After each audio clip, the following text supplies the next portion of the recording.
नमस्कार साथियों, एक बार पुनः आपका स्वागत है NIC classes by Munis YouTube channel पर। जैसा कि सामान्यतः से संबंधित एक प्रश्नोत्तरी हम लाते हैं आपके लिए, जो आगामी प्रतियोगी परीक्षाओं को ध्यान में रखकर के तैयार की जाती है।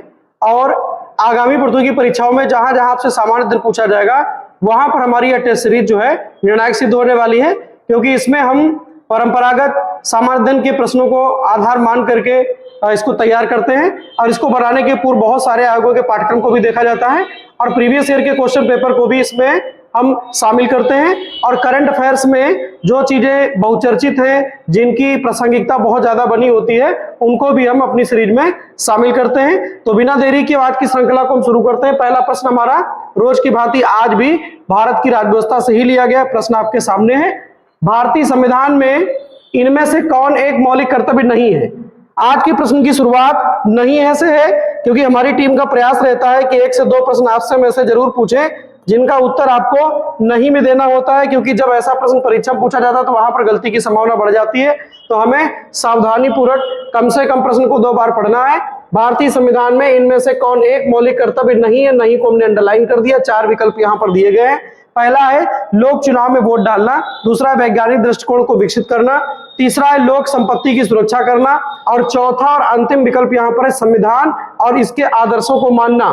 तो हमारे आज के इस पहले प्रश्न का विकल्प ए जो है वह उत्तर है या सही माना जाएगा, क्योंकि लोक चुनाव में वोट डालना, लोक चुनाव में जन सहभागिता करना, लोक चुनाव में सहभागिता करना, वोट डालना मौलिक कर्तव्यों की श्रेणी में नहीं आता है। इसका वर्णन संविधान के भाग 4 का में कहीं पर नहीं किया गया है, याद रखिएगा। तो भारतीय संविधान में इनमें से कौन मौलिक कर्तव्य नहीं है? तुम्हारा विकल्प ये सही हो गया, लोक चुनाव में वोट डालना। अब हमारे जो 3 विकल्प यहाँ पर बचे हैं ये भारत के मौलिक कर्तव्य से संबंधित है।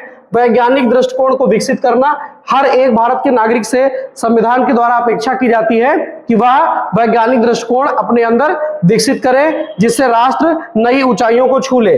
अगला है लोक संपत्ति की सुरक्षा करना, जो सार्वजनिक संपत्तियां हैं, सरकारी संपत्तियां, उनकी सुरक्षा करना हर भारतीय का दायित्व है, ऐसा संविधान में लिखा हुआ है।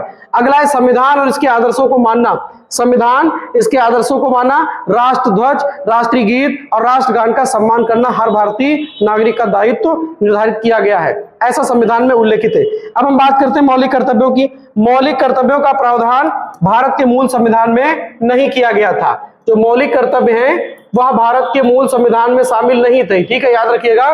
मौलिक कर्तव्य मूल संविधान में नहीं थे। इसके लिए संविधान में एक संशोधन होता है, कौन सा? तो आपको याद रखना 42वां, ठीक है, 42वां संविधान संशोधन, 42वां संविधान संशोधन। ये 42वां संविधान संशोधन कब होता है? तो वर्ष 1976 ईस्वी में, वर्ष 1976 ईस्वी में संविधान में मौलिक कर्तव्यों को शामिल किया गया। और इसके लिए एक समिति बनी थी, स्वर्ण सिंह समिति, स्वर्ण सिंह समिति की सिफारिश पर, स्वर्ण सिंह समिति की सिफारिश पर, इनकी इस समिति की सिफारिशों को आधार मानकर, इस समिति की सिफारिशों को आधार मान करके संविधान में मौलिक कर्तव्यों को शामिल किया गया। अब यह भी आपसे पूछा जा सकता है कि मौलिक कर्तव्य कहां से लिए गए? तो मौलिक कर्तव्य लिए गए सोवियत रूस के संविधान से, ठीक है। मौलिक कर्तव्यों का जो स्रोत है आपसे पूछा जा सकता है क्या है, तो आप बताएंगे सोवियत रूस के संविधान से मौलिक कर्तव्यों को ग्रहण किया गया।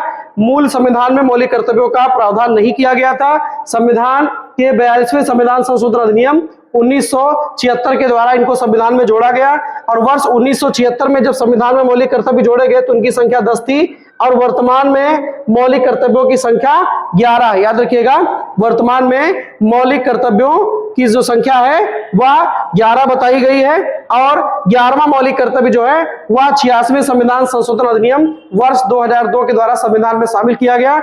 और इसमें कहा गया कि जो 6 वर्ष से 14 वर्ष तक के बच्चे हैं, इनके शिक्षा की व्यवस्था माता पिता या अभिभावक के द्वारा शिक्षा के अवसर प्रदान किए जाए, ऐसा भारत के संविधान में उल्लेखित किया गया है। मौलिक कर्तव्यों के लिए संविधान में एक भाग भी जोड़ा गया और उस भाग का नाम रहेगा भाग 4 का। और अनुच्छेद यदि आपसे पूछा जाता है तो आप बताएंगे अनुच्छेद 51 का, भाग 4 का और अनुच्छेद 51 का में 11 मौलिक कर्तव्यों का वर्तमान में प्रावधान किया गया है। मूल संविधान में मौलिक कर्तव्यों का प्रावधान नहीं किया गया था।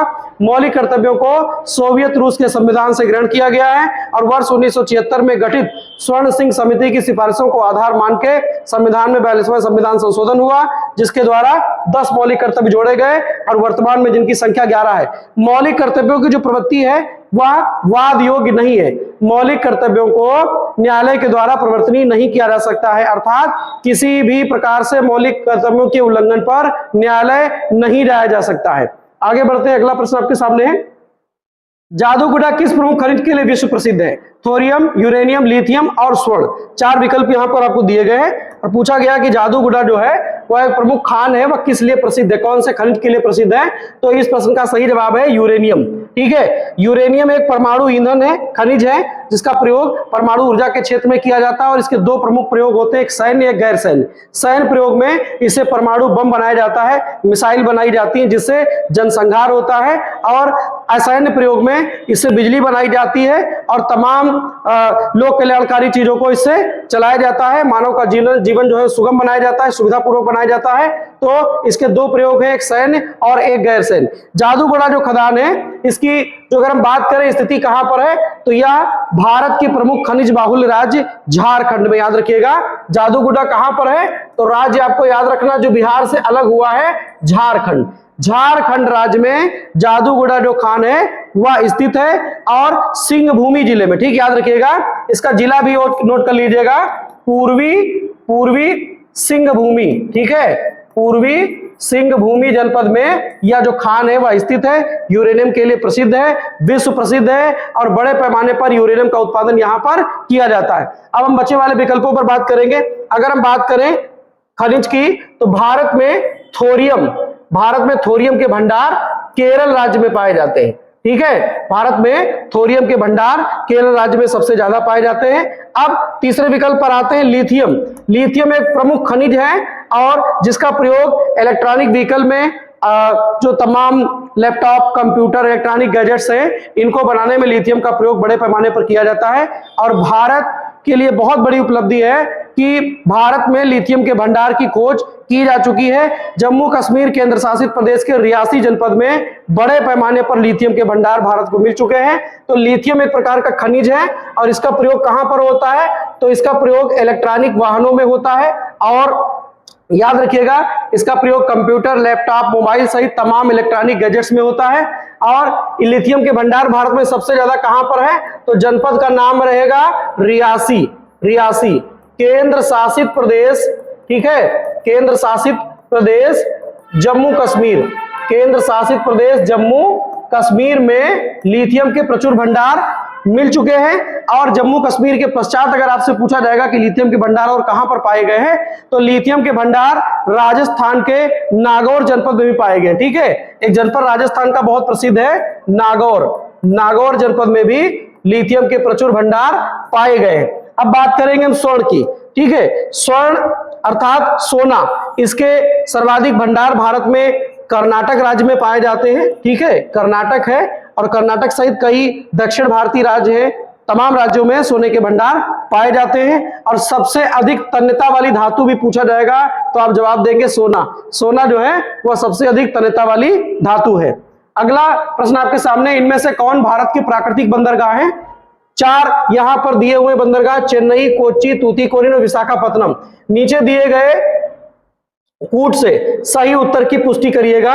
यह मूल प्रश्न हो गया। 4 विकल्प यहां पर दिए गए। प्रश्न आपसे पूछा गया कि इनमें से कौन से प्राकृतिक बंदरगाह हैं?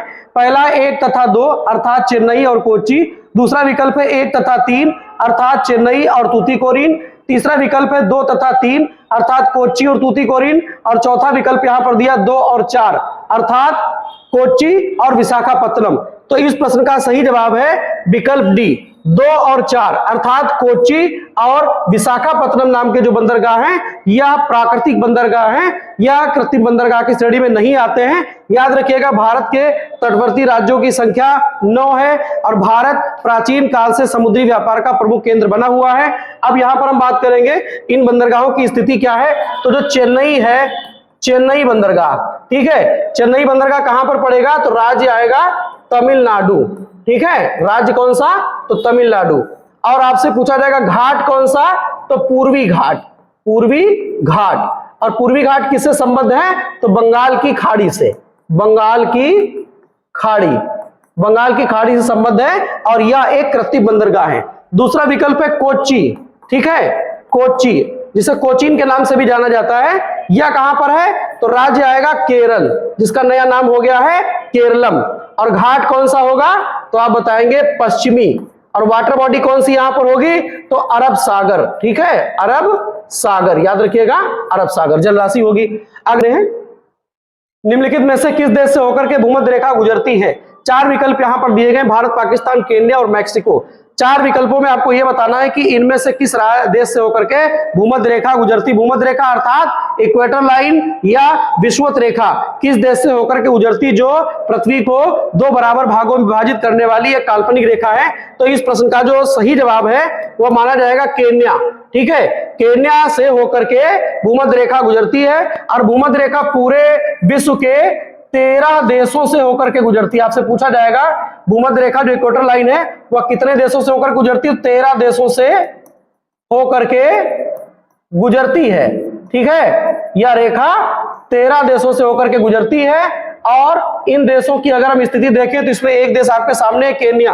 केन्या कहां पर है? ये अफ्रीका महाद्वीप में और यहाँ की कैपिटल क्या है? नैरोबी।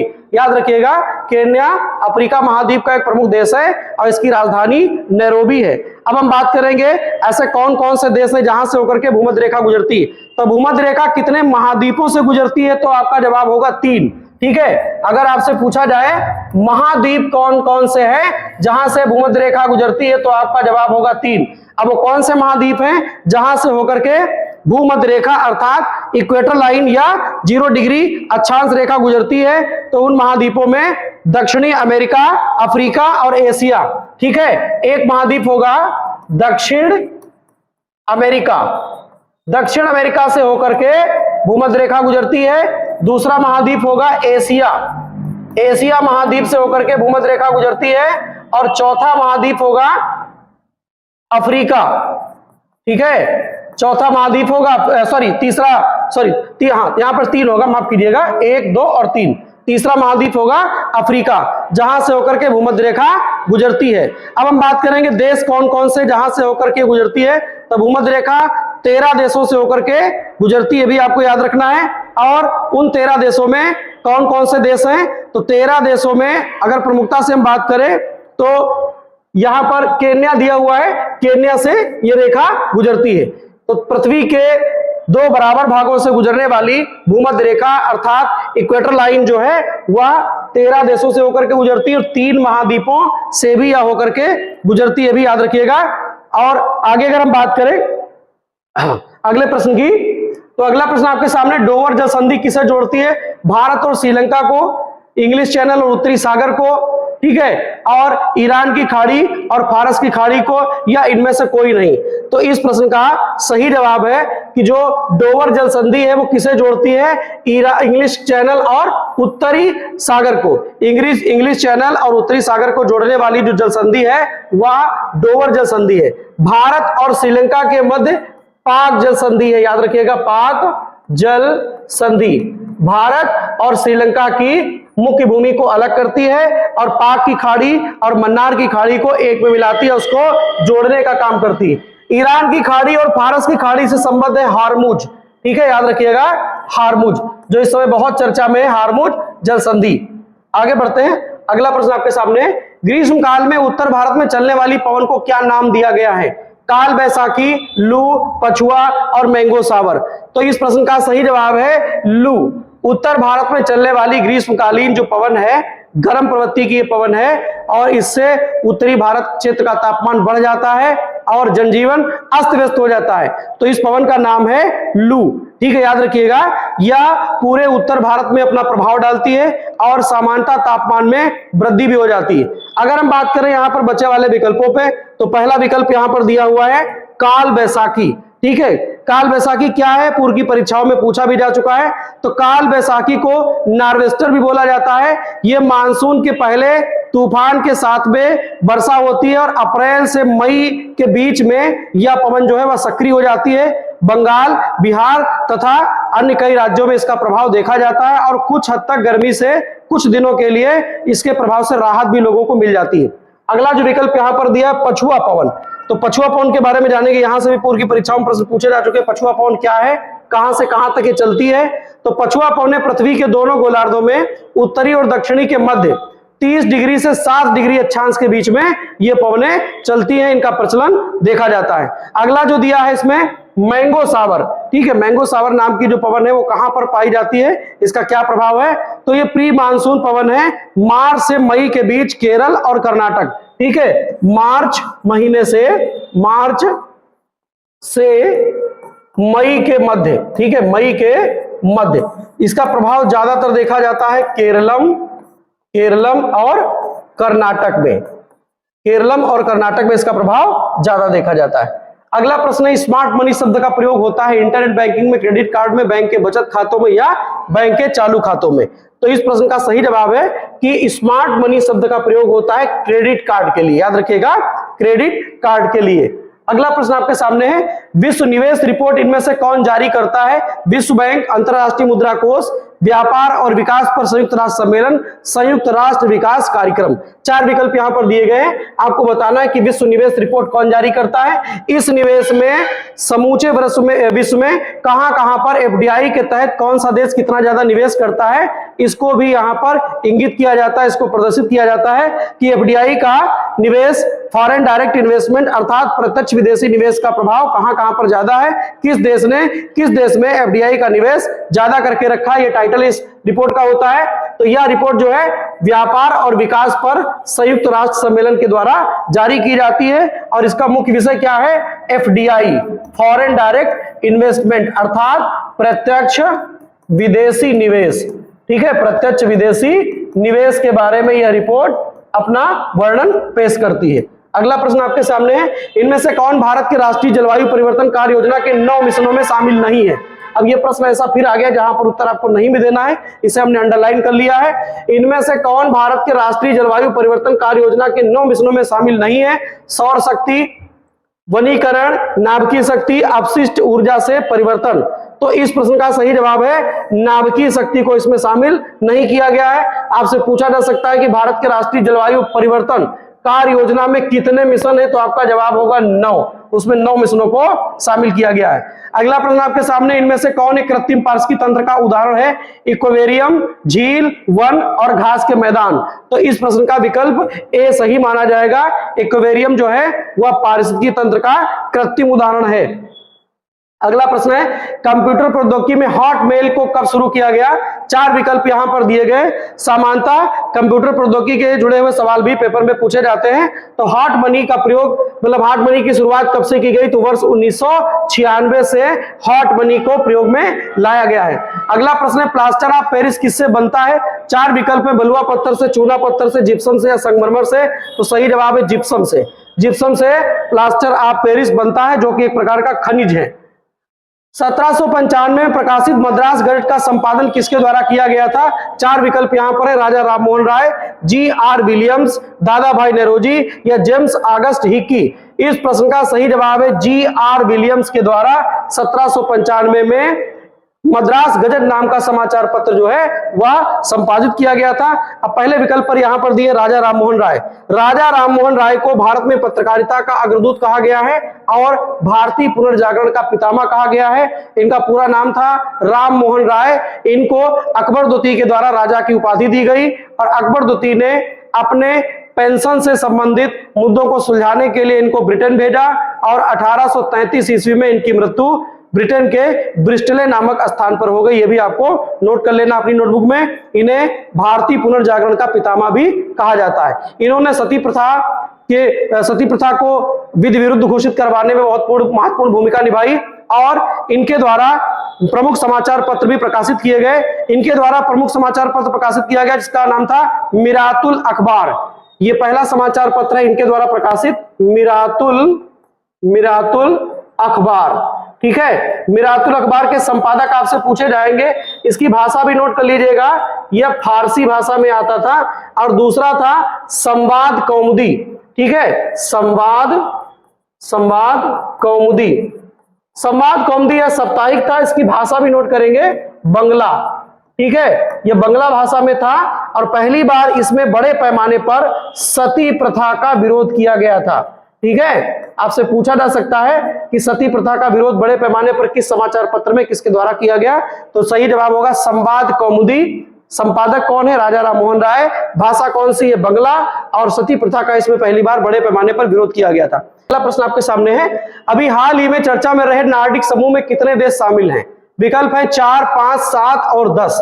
तो इस प्रश्न का सही जवाब है 5 देश इसमें शामिल हैं, जो भौगोलिक रूप से संबद्ध भी आपस में हैं। और कुछ देश ऐसे हैं जो आपसी संबंधों को आगे बढ़ाने के लिए इसे नार्डिक समूह की संज्ञा भी दी गई। उत्तरी यूरोप और अटलांटिक महासागर के देश भौगोलिक रूप से, सांस्कृतिक रूप से एकता के सूत्र में बंधे। इनमें कौन कौन से देश है तो हम जान लेंगे। इसमें देशों की संख्या 5 आपको बताई गई है। तो पहला देश इसमें है डेनमार्क, ठीक है, याद रखिएगा, डेनमार्क नार्डिक समूह में शामिल देशों में पहला है। नार्डिक समूह में शामिल देश कौन कौन है? डेनमार्क, फिनलैंड, आइसलैंड, ठीक है, फिनलैंड। 3 नंबर पर आएगा आइसलैंड। 4 नंबर पर आएगा, अगर हम बात करें नार्डिक समूह की, तो नॉर्वे। और 5 नंबर पर आएगा स्वीडन। माननीय प्रधानमंत्री जी की अभी विदेश यात्रा हुई और बहुत सारे समझौते भी किए गए नार्डिक समूह के बीच में। तो ये 5 देश नार्डिक समूह में शामिल हैं। और आप ये बताएंगे, अगर आपसे प्रश्न पूछा जाता है कि इनमें से कौन सा देश नहीं शामिल है, जैसा कि हमने आपसे पूछा था केवल संख्या, तो विकल्प में 5 उत्तर सही है। और ये देश कहां कहां पर है, इनकी स्थिति क्या है, तो विश्व के मानचित्र में उत्तरी यूरोप और अटलांटिक महासागर से संबद्ध देश ये माने गए हैं। अगला प्रश्न आपके सामने है, विश्व मधुमक्खी दिवस कब मनाया जाता है? 20 मई, 12 अगस्त, 29 जुलाई और 5 अक्टूबर को। तो इस प्रश्न का सही जवाब है कि विश्व मधुमक्खी दिवस मनाया जाता है 20 मई को। और मधुमक्खी पालन और व्यापारिक स्तर पर शहद के उत्पादन को एपीकल्चर नाम दिया गया है, अभी याद रखिएगा, एपीकल्चर। अब बचे वाले विकल्पों पर चर्चा करेंगे। 12 अगस्त को मनाया जाता है विश्व युवा दिवस, ठीक है, विश्व युवा दिवस। 12 अगस्त को विश्व युवा दिवस मनाया जाता है। और क्या मनाया जाता है? तो विश्व हाथी संरक्षण दिवस, विश्व हाथी संरक्षण दिवस मनाया जाता है 12 अगस्त को। 29 जुलाई को क्या मनाया जाता है? तो विश्व बाघ संरक्षण दिवस। पूर्व के वीडियो में इस पर चर्चा हो चुकी है। बाघ संरक्षण दिवस, बाघ संरक्षण दिवस मनाया जाता है। और 5 अक्टूबर को मनाया जाता है डॉल्फिन संरक्षण दिवस, डॉल्फिन संरक्षण दिवस, डॉल्फिन संरक्षण दिवस। आपको कमेंट बॉक्स में बताना है कि भारत में डॉल्फिन मैन ऑफ इंडिया के नाम से किसे जाना जाता है। सवाल दोबारा सुन लीजिएगा, भारत में डॉल्फिन मैन ऑफ इंडिया के नाम से किसे जाना जाता है। अगला प्रश्न आपके सामने है, सौरमंडल के सबसे चमकीले ग्रह शुक्र के अध्ययन के लिए भारत ने किस देश के साथ एक समझौता किया हुआ है? ठीक है, 4 विकल्प यहां पर दिए गए हैं। सौरमंडल के सबसे चमकीले ग्रह शुक्र के अध्ययन के लिए भारत ने किस देश के साथ समझौता किया है? जापान, अमेरिका, उत्तर कोरिया और स्वीडन। 4 विकल्प यहां पर आपको दिए गए हैं और आपको यह बताना है कि भारत ने किसके साथ में ये बड़ा समझौता किया हुआ है। तो 4 विकल्पों में सही जवाब है स्वीडन, ठीक है। भारत ने माफी चाहेंगे यहां पर, उत्तर कोरिया के साथ भारत ने यह समझौता करके रखा है। और सौरमंडल का सबसे चमकीला ग्रह शुक्र बताया गया है। शुक्र की खास बात यह है कि इसके वातावरण में सबसे ज्यादा कार्बन डाइऑक्साइड पाई जाती है, इसीलिए सौरमंडल का सबसे गर्म ग्रह भी है, सबसे चमकीला ग्रह भी है और उपग्रह विहीन ग्रह, इसका कोई प्राकृतिक उपग्रह नहीं है, ठीक है। तो उत्तर कोरिया से समझौता भारत ने किया है शुक्र के अध्ययन के लिए। और उत्तर कोरिया की कैपिटल क्या है? तो आपको याद रखना